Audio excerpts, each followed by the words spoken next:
What exactly the Wrestle AI do?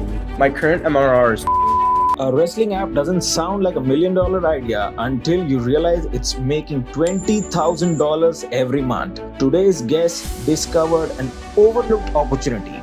Build a simple app around it, turning wrestling players into predictable recurring revenue business. If you're thinking about building an app or a SaaS, this episode will seriously change how you think about niches. Watch it now. George, first question is, what exactly the Wrestle AI do? Means what exactly your product do?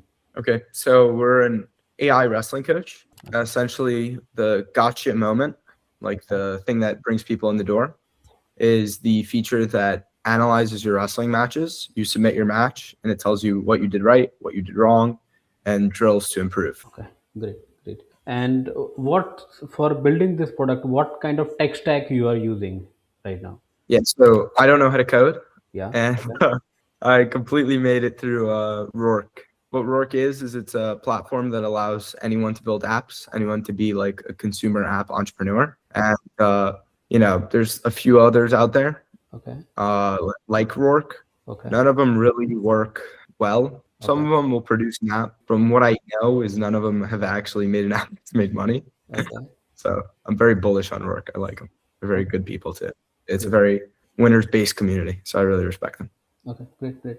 Like, what was the exact, moment or the pain point? That moment you said, I need to build this product. When exactly? Yeah, so I'm very big on building something that I would like, that I would use. Okay. So I wrestled in high school, so I wanted to build something catered towards my interests, and this way I'd be passionate about it and would really push it.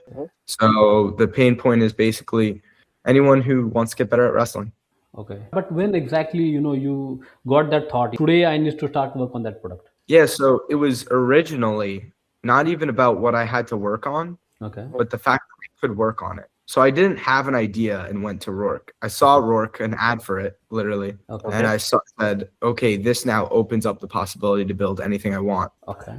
There, I was like, what can I build? And like, I was like, dude, like, it'd be sick if I could build an app that tells me how to get better at wrestling. And so I was like, screw it, I'll build it.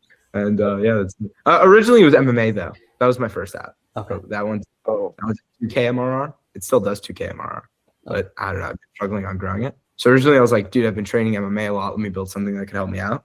Mm-hmm. Did that.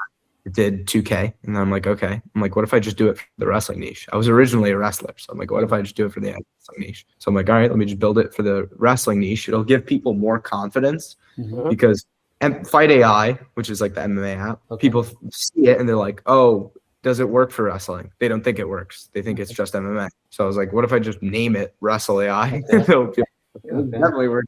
And that one boomed. George, logically, the next question is for any SaaS or a startup. What did you learn from your first 10 paying customers? What did I learn? Yes. Okay. My first 10 paying customers came from me posting content, right? Me and my friend posting content. My friend was helping me with it. All we did was basically show how the app worked.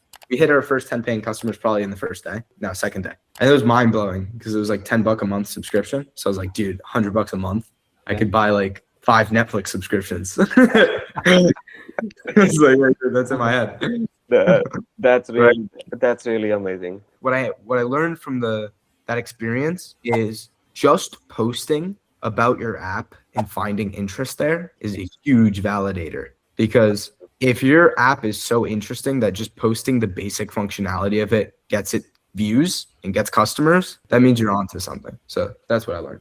That's really insightful. So logically, my next question on the entire Wrestle AI is, so what is one hack or one growth metric or one shortcut that you learned that really avalanched your growth in terms of the entire Wrestle AI? Growth hack. Yes. Once you get a bigger influencer, getting other influencers is easier, right? Wrestle AI, we got a big influencer off the bat, right? Okay.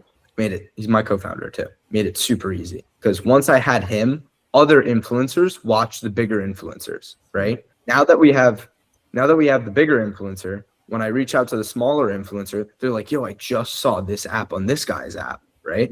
So when I would shoot DMs off my personal Instagram, our response rate would be 1 out of 10, if that, right? Maybe 1 out of 20, right? Maybe 1 out of 50 sometimes, right? Okay. So my response rate off the main account, 2 out of 3, 3 out of 4 off the branded account, just because we have now brand reputation. That's nice. So the main entire channel is MRR. So the entire audience and us wanted to know what is your current MRR. Okay, so my current MRR is 20K, but the amount of I've made 38K in the last 31 days, and this is because we front load a lot of yearly subscriptions. So I'm very big on not. I kind of hate the ARR and MRR sentiment where they're like that. Those are the two statistics because they're recurring. MRR is not really recurring because users churn. And any day something could happen. Another person could come. A bunch of users can unsubscribe. Whatever. I'm very big on what did you make in the last 30 days. That's the only real metric I look at. I don't even look at MRR. Like I look at it for fun because it's like okay, oh if I keep going for 12 months, I'll make 240K just for monthlies. No, it's like what have you made today? What have you made last month? And is it growing? Is it like I don't know. I'm very like that. I don't look at like projections that as much. So George, let's say for the viewers and for all the SaaS founders, let's say you had to double your MRRs in the next 6 months. What are some actions or what are some steps that you will take to sort of double your MRR? Okay, so double my MRR in the next 6 months. Yes. Definitely double down on what works. Definitely explore what you haven't explored. Definitely test things like test your pricing, right? Okay. So like, if 100 people are subscribing at $10, but 300 will subscribe if you price it at 5, then you go for 5. I haven't done that yet, to be completely transparent. I'm working on something bigger now.